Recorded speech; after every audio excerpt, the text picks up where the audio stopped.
bombastic side-eye, criminal offensive side-eye. Tapi bohong.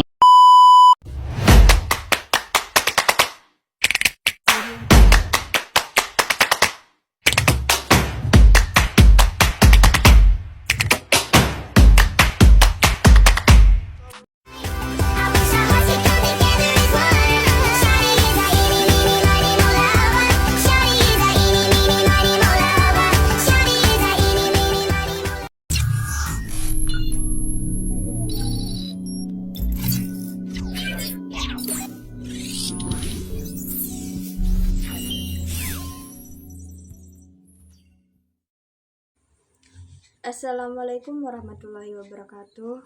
Halo semua, perkenalkan nama saya Wulansari, Prodi PGSD Pendidikan Guru Sekolah Dasar dengan NIM 860352344. Baik, di sini saya akan menjawab pertanyaan berikut. Bagaimana filsafat ilmu mengawasi dan memperkuat eksistensi kalimat serta nilai-nilai dalam ilmu pendidikan?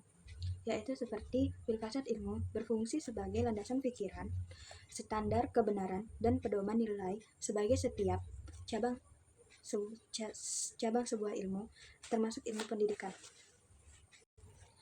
Adapun seperti mengawasi eksistensi, filsafat ilmu menetapkan batasan objek kajian dan tujuan ilmu pendidikan sehingga ilmu memiliki identitas yang jelas dan tidak bercampur dengan disiplinnya ilmu yang lain. Ia menjelaskan apa yang menjadi kajian utama yang pendidikan, mengapa ilmu ini ada, dan bagaimana posisinya di antara ilmu-ilmu lainnya. Adapun mengawasi dalam memperkuat keilmiahan. Filsafat ilmu merumuskan metode, standar, kebenaran, dan cara verifikasi dalam pengetahuan.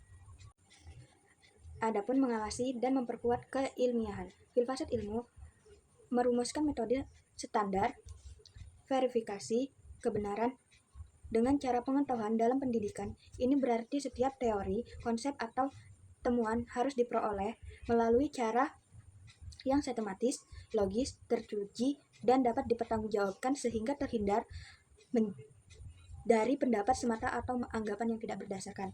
Adapun memperkuat nilai-nilai, filsafat ilmu membuat dimensi aksiologi, nilai yang menentukan tujuan akhir pendidikan, nilai apa yang harus ditanamkan, dan prinsip etika harus ditanamkan dan prinsip yang harus dipegang. Hal ini menjamin ilmu pendidikan tidak hanya membahas cara mengajar, tetapi juga mengarah pada pembentuk manusia yang bermoral dan berbudaya yang bermanfaat. Bagaimana pendidikan yang bermakna dan bernilai turut memperkuat perkembangan filsafat ilmu? Seperti hubungan antara keduanya bersifat timbal balik, pendidikan bukan hanya penerapan filsafat ilmu, tetapi juga menjadi lahan uji sumber refleksi dan pengembangan pemikiran filsafat ilmu itu sendiri.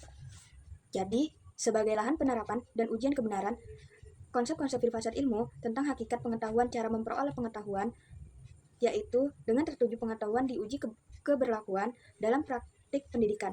Jika penerapan berhasil yang baik dan bermakna, maka prinsip filsafat tersebut semakin terkuat dalam kebenarannya.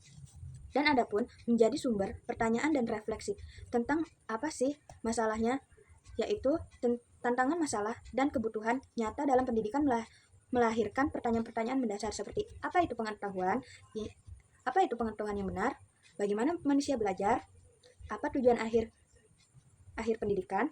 Pertanyaan-pertanyaan ini memicu filsafat ilmu untuk terus mengembangkan, menyempurnakan, dan memperluas karangan berpikir. Dan adapun menyempurnakan definisi nilai. Pendidikan yang bernilai menuntut filsafat ilmu untuk terus merumuskan nilai-nilai yang relevan dengan berkembang zaman, budaya, dan kebutuhan, seperti kebutuhan manusia. Hal ini juga membuat filsafat ilmu tidak kaku, tetapi terus berkembang sering kebutuhan manusia yang bercermin dalam pendidikan tersebut.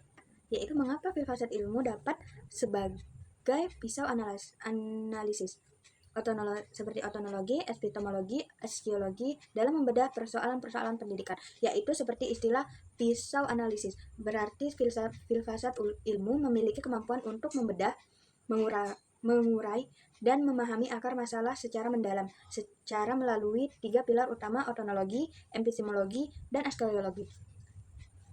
Dalam 3 definisi tersebut, ontologi tentang apa yang ada atau hakikatnya, menjawab pertanyaan, apa hakikat pendidikan, apa hakikat peserta didik, dan apa hakikat pengetahuan yang diajarkan. Ini membedah masalah pendidikan untuk mengetahui apa inti dari hal-hal yang dibahas sehingga kita tidak salah untuk memahami masalahnya. Epistemologi tentang cara memperoleh pengetahuan, menjawab pertanyaan bagaimana cara pengetahuan itu diperoleh, sampai kapan dan dipahami, metode apa yang disahi.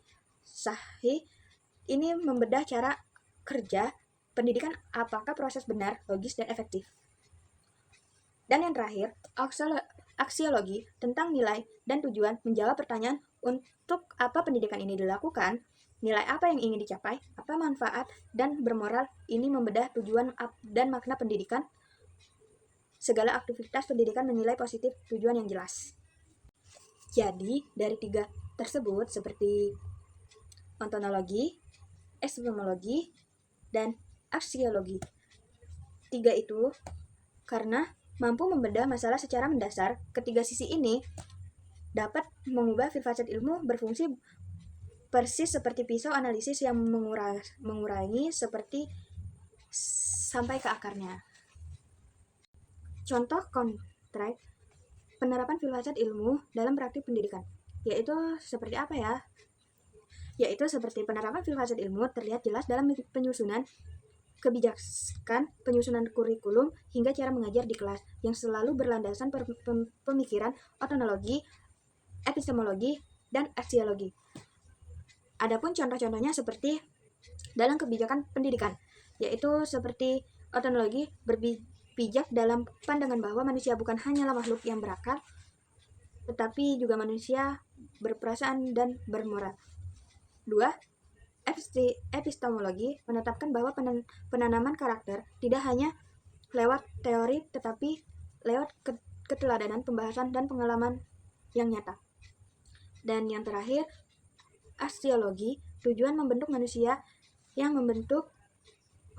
yang tidak hanya pintar tetapi adapun contoh dari ketiga karakter tersebut yaitu contohnya dalam kebijakan pendidikan.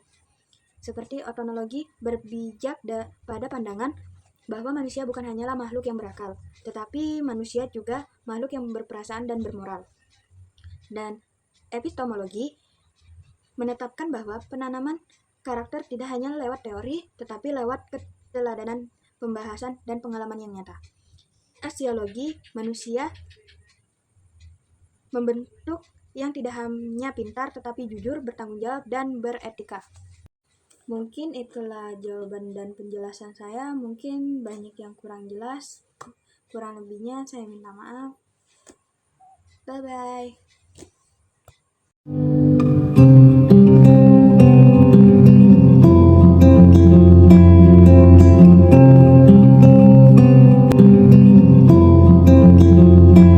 Labanang al Yao